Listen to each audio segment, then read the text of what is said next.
नमस्कार, स्वागत है आप सभी का। आप देख रहे हैं सुबह 9 बजे। मैं हूं प्रीति। शुरुआत हेडलाइंस के साथ। पेरिस में सीरियल आतंकी हमलों में 160 लोगों की मौत। फ्रांस में आपातकाल, सीमाएं सील, सभी हमलावर मारे गए। पेरिस में सबसे बड़े आतंकी हमले की भारत समेत दुनिया भर में कड़ी निंदा। राष्ट्रपति और प्रधानमंत्री ने कहा दुख की घड़ी में भारत साथ। अमेरिका ने कहा मानवता पर हमला। लंदन के वेम्बले स्टेडियम में प्रधानमंत्री ने भारतीय समुदाय को किया संबोधित। कहा विविधता हमारी खासियत, दुनिया से सहानुभूति नहीं समानता चाहिए। आज जाएंगे तुर्की। पहले प्रधानमंत्री जवाहरलाल नेहरू की 125वीं जयंती पर देश कर रहा है याद। राष्ट्रपति, उपराष्ट्रपति और प्रधानमंत्री ने दी श्रद्धांजलि। दिल्ली समेत देश भर में कई कार्यक्रम। और China open super series badminton tournament के सेमीफाइनल में साइना नेहवाल, बेंगलुरु में भारत और दक्षिण अफ्रीका के बीच आज से दूसरा टेस्ट।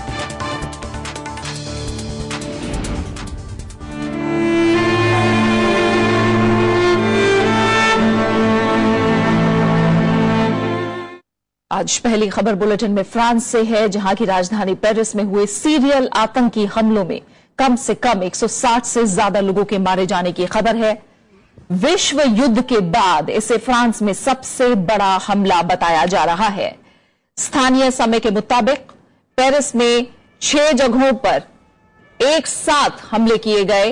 पेरिस में अलग अलग जगह पर हुई गोलीबारी और धमाकों में 40 से ज्यादा लोग मारे गए हैं। वहीं आतंकियों ने पेरिस के बेटाकला कंसर्ट हॉल में बंधक बनाए गए 100 से ज्यादा लोगों की भी हत्या कर दी है।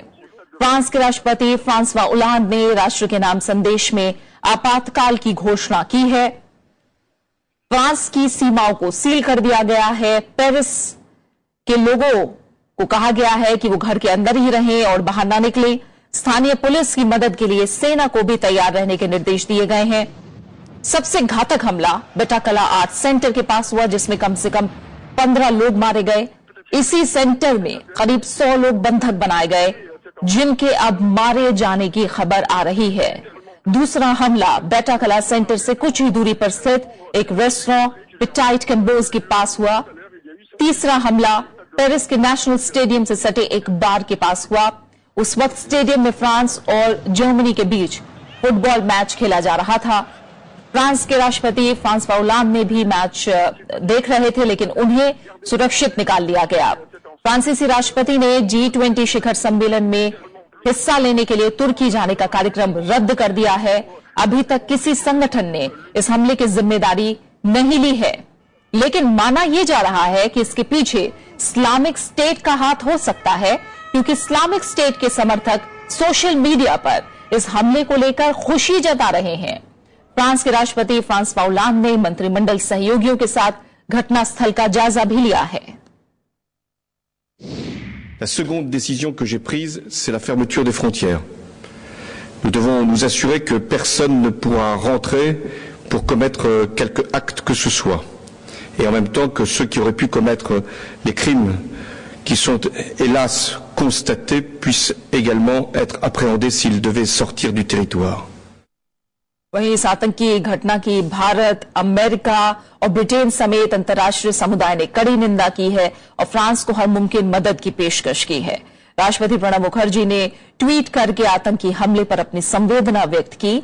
उन्होंने कहा कि इस मुश्किल घड़ी में भारत फ्रांस के साथ खड़ा है। वहीं ब्रिटेन दौरे पर गए प्रधानमंत्री नरेंद्र मोदी ने ट्वीट किया कि पेरिस से आ रही खबर दर्दनाक और दुखद है। उन्होंने कहा कि मारे गए लोगों के साथ हमारी संवेदनाएं हैं और इस दुख की घड़ी में हम फ्रांस के साथ हैं। ब्रिटेन के प्रधानमंत्री डेविड कैमरन ने भी ट्वीट करके आतंकी हमले की निंदा की है। उन्होंने ट्वीट किया कि पेरिस में हुई घटना से मैं स्तब्ध हूं और हम लोग पूरी तरह से फ्रांस के लोगों के साथ हैं और जो भी मदद हो सकेगी वो की जाएगी। वहीं अमेरिकी राष्ट्रपति बराक ओबामा ने इस हमले की निंदा करते हुए इसे कायरतापूर्ण कार्रवाई बताया है।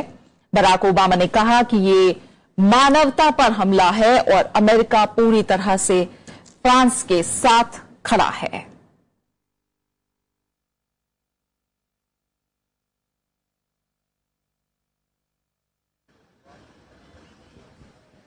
तो दुनिया भर में इस हमले की कड़ी निंदा हो रही है। राष्ट्रपति प्रधानमंत्री ने शोक जाहिर किया है और संदेश दिया है कि वो इस घड़ी में फ्रांस के साथ हैं।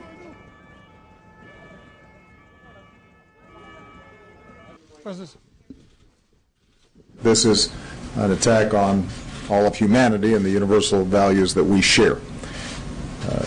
We stand prepared and ready to provide whatever assistance that the government and the people of France need to respond. और हम इस समय बात करेंगे विजय सिंह से, जो कि फ्रांस के फिल्म मेकर हैं, हमारे साथ इस समय फोन लाइन पर जुड़े हुए हैं, उनका हम रुख करेंगे। विजय जी, शुक्रिया राज्यसभा टीवी के साथ जुड़ने के लिए। इस समय आप तक किस तरह के अपडेट, किस तरह की खबरें पहुंच पा रही हैं? जी, मैं तो ज्यादातर फ्रांसीसी अखबारों को पढ़ रहा हूँ और उसके साथ साथ जैसा आप जानते हैं अभी के टेलीविजन को मिलने के लिए मैं 3 दिन के लिए आया था और अभी 1 घंटे में एयरपोर्ट जा रहा हूँ वापस पेरिस के लिए। मुझे तो अभी नहीं मालूम कि फ्लाइट जाएगी कि नहीं, पर सुनने में बाटाक्लॉ जो है वो एक बहुत ही प्रसिद्ध यंगस्टर के लिए, एक युव लोगों के लिए एक कॉन्सर्ट हॉल है जहाँ पे कि almost like a night club, और वहाँ पे आप समझ सकते हैं कि शुक्रवार की शाम 11, साढ़े 11, 12 बजे Paris is a night sort of city, तो वो तो चकाचक भरा होता है उस टाइम। तो उसी में ही लोगों ने जाके और वहां पे किया और वहां पे ही सबसे ज्यादा विक्टिम हुए। 7 अलग अलग जगह ऑलमोस्ट सिमिल्टेनियसली एक ही टाइम के ऊपर ये हमले हुए हैं, पर ज्यादातर वो स्टेडियम को छोड़ के एक ही 2-3 सड़कें हैं कोई 2 किलोमीटर स्क्वायर किलोमीटर के एरिया में, वहां पर ही ज्यादातर अटैक हुए। और की ये भी बात है महत्वपूर्ण कि ये बिल्कुल जो इंडियन एरिया अगर पेरिस में कोई है तो ये उसके बिल्कुल करीब ही है, कोई 500 मीटर के दूरी पर है। पर मेरे सुनने में कुछ नहीं आया। मैंने पूछा भी और एक टेलीविजन में भी बात कर रहा था, वहां पे एम्बेसी से के लिए एक आदमी थे कि अभी तक कोई खबर नहीं मिली है लाकीली कि वही इंडियन को चोट लगी। हाँ, और विजय जी, जैसा आप बता रहे हैं कि बैटक्ला सेंटर की बात करें, स्टेडियम की बात करें, बहुत पास से इलाके हैं, इन चीजों को देखकर आपको ये लग रहा है कि बहुत ही सुनियोजित साजिश का हिस्सा रहे हैं ये अटैक, बहुत सोचे समझे रणनीति के तहत किए गए? क्योंकि स्टेडियम जो है वो 15 किलोमीटर दूर है। अच्छा। बाकी जो 6 जगह है वो करीब है, और ये सोचना कि 15 किलोमीटर दूर जहां पे कि फ्रांसवा होलैंड टाइम मौजूद थे उस स्टेडियम में मैच देखने के लिए, ये तो बिल्कुल ही कोऑर्डिनेटेड एक्टिविटी है। पर वो कोई ताज्जुब की बात थोड़ा है, जहां भी होता है ऐसा हमला वो तो बहुत कोऑर्डिनेटेड है। वो तो अब पुरानी बात होगी जबकि अकेले कोई ऐसे स्नाइपर्स होते थे। हाँ, लेकिन प्लानिंग काफी पहले की गई है विजय, ऐसा लग रहा है। और जैसा आपने जानकारी दी, उन इलाकों के बारे में बताया, सेंटर में ज्यादातर यूथ आते हैं, इससे ये चीजें जाहिर है कि ये काफी पहले साजिश बनाई गई सुनियोजित तरीके से, उसके बाद ये हमले किए गए, फ्रांस को निशाना बनाया गया, पेरिस में ये हमले हुए, अभी तक 160 लोगों की मौत की खबर आ रही है। विजय, आप हमारे साथ जुड़े इस तमाम बातचीत के लिए फिलहाल आपका बहुत बहुत शुक्रिया।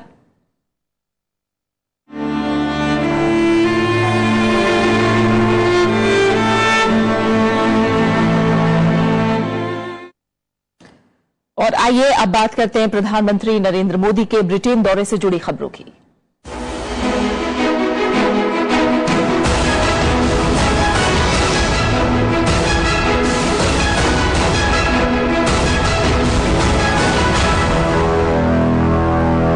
प्रधानमंत्री नरेंद्र मोदी ने कल भारतीय समुदाय के लोगों को लंदन के वेम्बले स्टेडियम में संबोधित किया। प्रधानमंत्री ने कहा कि भारत दुनिया की मेहरबानी नहीं चाहता बल्कि बराबरी चाहता है।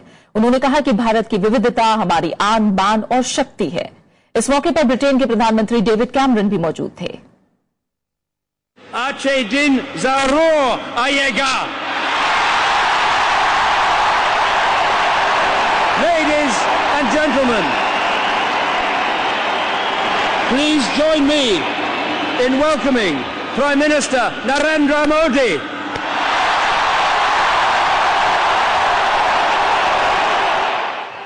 लंदन के वेम्बले स्टेडियम में ब्रिटेन के प्रधानमंत्री डेविड कैमरन ने कुछ इस अंदाज में प्रधानमंत्री नरेंद्र मोदी का स्वागत किया, जहां बड़ी तादाद में भारतीय समुदाय के लोग मौजूद थे। प्रधानमंत्री ने कहा, दुनिया को भारत ने अपनी ताकत का एहसास करा दिया है। अब मेहरबानी नहीं चाहते,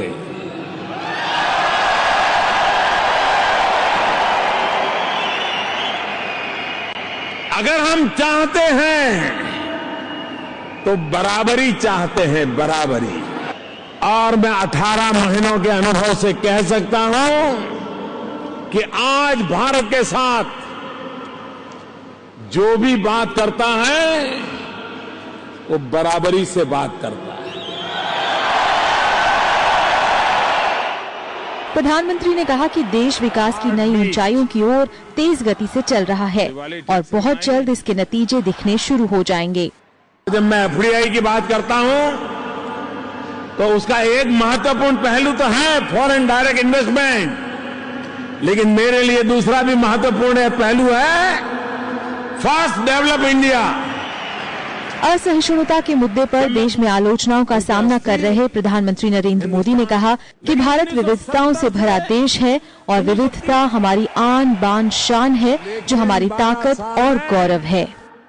आरफा खानम शेरवानी, राज्यसभा टीवी, लंदन। वहीं भारतीय समुदाय के बीच ब्रिटेन के प्रधानमंत्री डेविड कैमरन ने फिर कहा कि ब्रिटेन सुरक्षा परिषद में भारत की स्थायी सदस्यता की दावेदारी का समर्थन करेगा। And when you're taking India to the world's top table, we are with you. And when it comes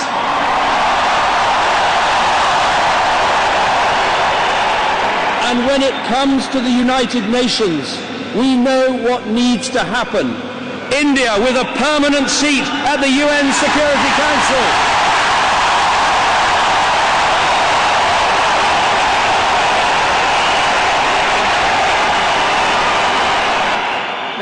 British प्रधानमंत्री ने आतंकवाद को दुनिया के सामने सबसे बड़ा खतरा बताया और इसके खिलाफ मिलकर लड़ने पर जोर दिया। We face together the biggest threat of our generation, the terrorist threat, a threat to our very existence. And once again, we stand together shoulder by shoulder. You suffered on the streets of Mumbai. We suffered on the streets of London. The cause was the same: extremists who want to divide our country. And together, as we showed today, we will defeat them.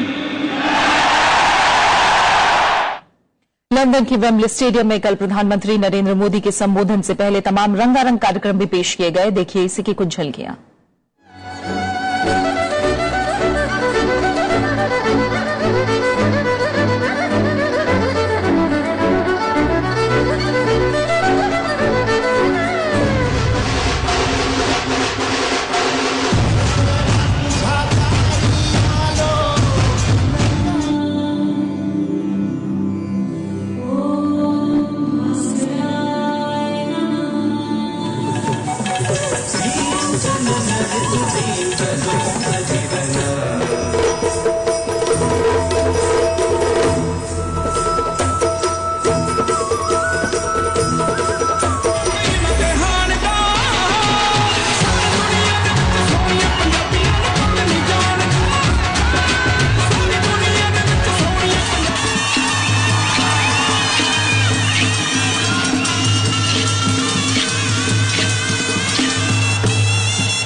इससे पहले Britain यात्रा के दूसरे दिन प्रधानमंत्री नरेंद्र मोदी ने British कंपनियों के सीईओ के साथ बैठक की। प्रधानमंत्री ने कहा कि भारत और ब्रिटेन के आर्थिक संबंधों में निजी क्षेत्र की बड़ी भूमिका है।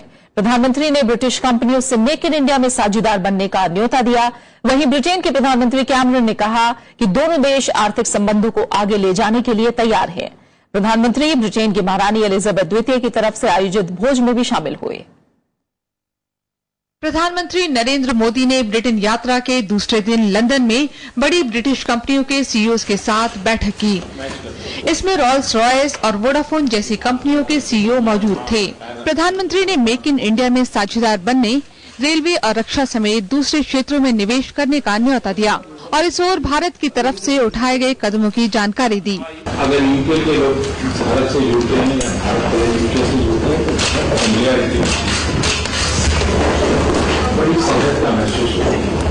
दोपहर में प्रधानमंत्री ब्रिटेन की महारानी एलिजाबेथ द्वितीय की ओर से दिए गए दोपहर भोज में शामिल हुए।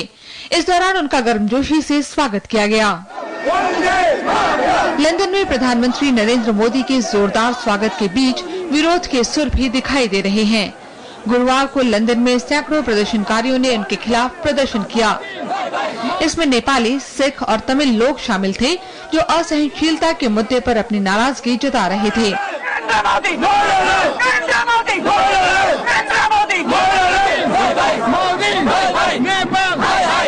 इससे पहले गुरुवार को यात्रा के पहले दिन प्रधानमंत्री नरेंद्र मोदी और ब्रिटेन के प्रधानमंत्री की मुलाकात और प्रतिनिधि मंडल स्तर की बातचीत हुई।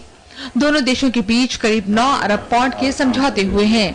outcome of the discussions was the desire on both sides to collaborate in leveraging the City of London as a global financial hub for raising infrastructure financing for India's ambitious infrastructure projects.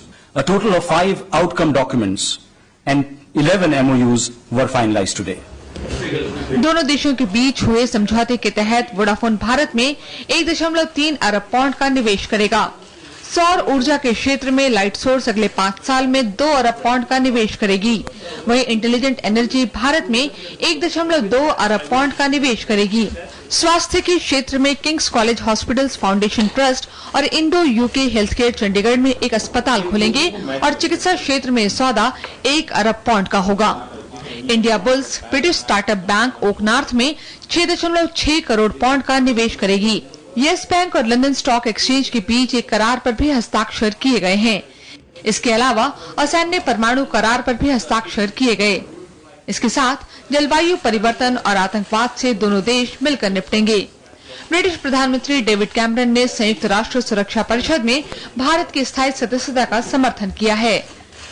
Arfa Khanam Sherwani, Rajya Sabha TV, London.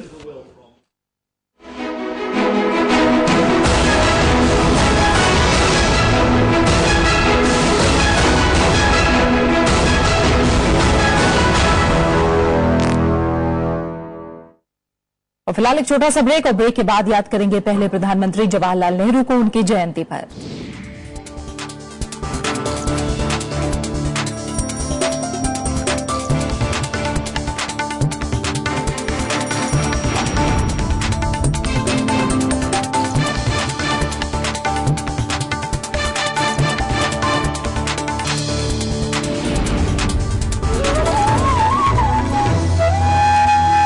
Rajya Sabha television के खास programme विरासत में आपका स्वागत है।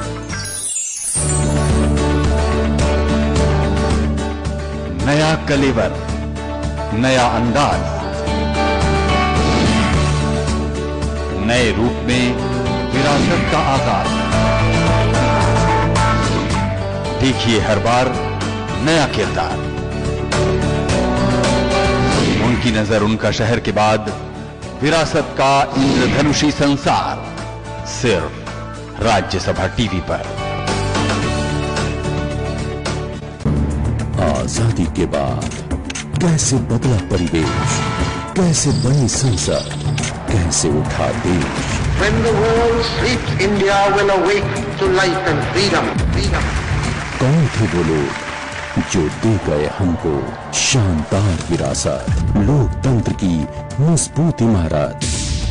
Rajya Sabha television.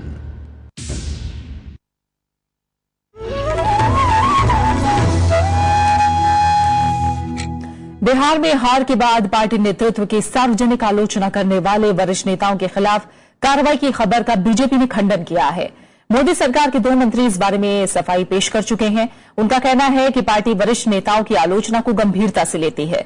Venkaiah Naidu ने कहा कि बेहतर होता अगर वो पार्टी फोरम में अपनी बात रखते। नरेंद्र मोदी सरकार में मंत्री और बीजेपी के पूर्व अध्यक्ष नितिन गडकरी ने अपनी सफाई में एक बयान जारी किया है। उनका कहना है कि बिहार में पार्टी की हार पर सार्वजनिक आलोचना करने वाले नेताओं के खिलाफ कार्रवाई की खबरें गलत हैं। उन्होंने कभी पार्टी अध्यक्ष अमित शाह को ऐसी सलाह नहीं दी। दूसरी तरफ मोदी सरकार में एक और मंत्री और पार्टी के पूर्व अध्यक्ष वेंकैया नायडू ने भी कहा कि पार्टी इन वरिष्ठ नेताओं की सलाह को गंभीरता से ले रही है। We will take note of this views and concerns and discuss with all the concerned. The parliamentary board has already decided to take up with all the concerned. हालांकि बीजेपी के बुजुर्ग नेताओं के बयान पर वेंकैया नायडू ने कहा कि बेहतर होता कि वे पार्टी फोरम पर ही बात रखते। Some of our senior leaders have raised certain issues.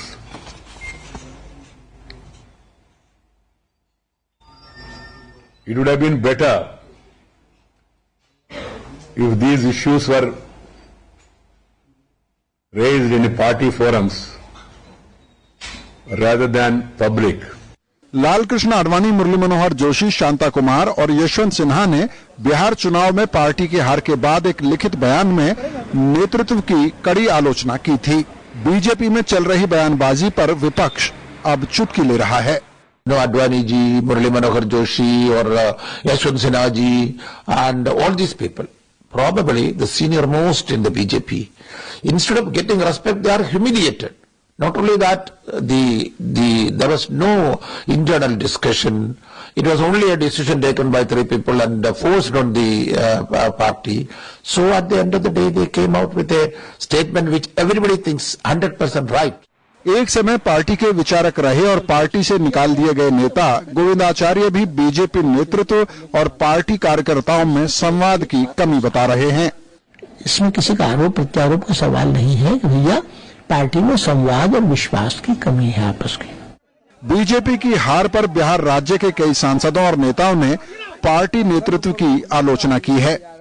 Shyam सुंदर, राज्यसभा टीवी।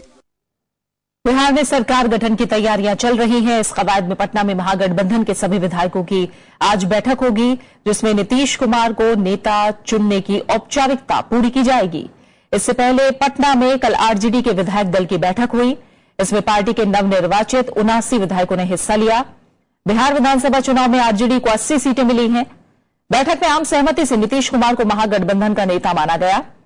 इसके लिए विधायकों ने प्रस्ताव पारित किया। इसके अलावा पार्टी प्रमुख लालू प्रसाद यादव को आरजेडी विधायक दल का नेता चुनने के लिए अधिकृत किया गया। बिहार में आरजेडी, जेडीयू और कांग्रेस ने मिलकर चुनाव लड़ा था। 243 सदस्य विधानसभा में इन तीनों दलों को मिलाकर 178 सीटें हासिल हुई हैं। इनमें आरजेडी के 80, जेडीयू के 71 और कांग्रेस के 27 विधायक शामिल हैं। नीतीश कुमार 20 नवंबर को 5वीं बार मुख्यमंत्री पद की शपथ लेंगे।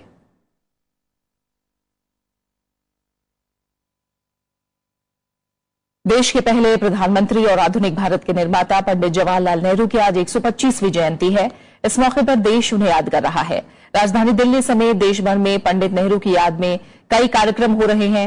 राष्ट्रपति प्रणब मुखर्जी, उपराष्ट्रपति मोहम्मद हामिद अंसारी ने पंडित नेहरू की समाधि स्थल शांतिवन जाकर उन्हें श्रद्धांजलि दी। कांग्रेस अध्यक्ष सोनिया गांधी और उपाध्यक्ष राहुल गांधी ने भी पंडित नेहरू को श्रद्धासुमन अर्पित किए। वहीं ब्रिटेन दौरे पर गए प्रधानमंत्री नरेंद्र मोदी ने ट्वीट करके देश के पहले प्रधानमंत्री पंडित जवाहरलाल नेहरू को श्रद्धांजलि दी। आजादी के आंदोलन में महत्वपूर्ण भूमिका निभाने वाले पंडित नेहरू ने भारत के मौजूदा स्वरूप की नींव रखी थी। वो बच्चों के बीच चाचा नेहरू के नाम से मशहूर हैं। उन्होंने देश के भावी सामाजिक स्वरूप का खाका भी खींचा। पंडित नेहरू का जन्म 14 नवंबर 1889 को इलाहाबाद के कश्मीरी ब्राह्मण परिवार में हुआ था। स्वतंत्रता आंदोलन में महत्वपूर्ण भूमिका निभाने वाले दूरदर्शी पंडित जवाहरलाल नेहरू आजादी के बाद देश के पहले प्रधानमंत्री बने। प्रधानमंत्री रहते हुए 27 मई 1964 को पंडित नेहरू का निधन हुआ।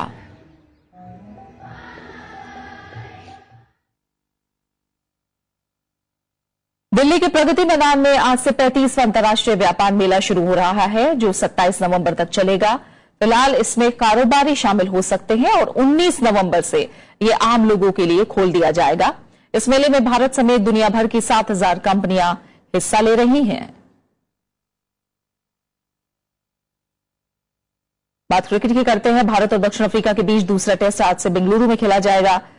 तेज गेंदबाज ईशांत शर्मा की टीम में वापसी हुई है। 4 टेस्ट की सीरीज में भारत 1-0 से आगे है। टीम इंडिया ने मोहाली में पहले टेस्ट में शानदार जीत दर्ज की थी। वहीं बैडमिंटन में मौजूदा champion Saina Nehwal China open super series tournament के सेमीफाइनल में पहुंच गई हैं। साइना ने जापान की खिलाड़ी को कल क्वार्टर फाइनल में हरा दिया। साइना से पहले भी उन्हें 3 बार हरा चुकी थी। साइना ने पिछली बार चाइना ओपन जीता था। और अब आखिर में एक नजर हेडलाइंस पर। पेरिस में सीरियल आतंकी हमलों में 160 लोगों की मौत, फ्रांस में आपातकाल, सीमाएं सील, सभी हमलावर मारे गए। पेरिस में सबसे बड़े आतंकी हमले की भारत समेत दुनिया भर में कड़ी निंदा, राष्ट्रपति और प्रधानमंत्री ने कहा दुख की घड़ी में भारत साथ, अमेरिका ने कहा मानवता पर हमला। लंदन के वेम्बले स्टेडियम में प्रधानमंत्री ने भारतीय समुदाय को किया संबोधित, कहा विविधता हमारी खासियत, दुनिया से सहानुभूति नहीं समानता चाहिए, आज जाएंगे तुर्की। पहले प्रधानमंत्री जवाहरलाल नेहरू की 125वीं जयंती पर देश कर रहा है याद, राष्ट्रपति, उपराष्ट्रपति और प्रधानमंत्री ने दी श्रद्धांजलि, दिल्ली समेत देश भर में कई कार्यक्रम। China open super series badminton tournament के सेमीफाइनल में साइना नेहवाल, बेंगलुरु में भारत और दक्षिण अफ्रीका के बीच आज से दूसरा टेस्ट।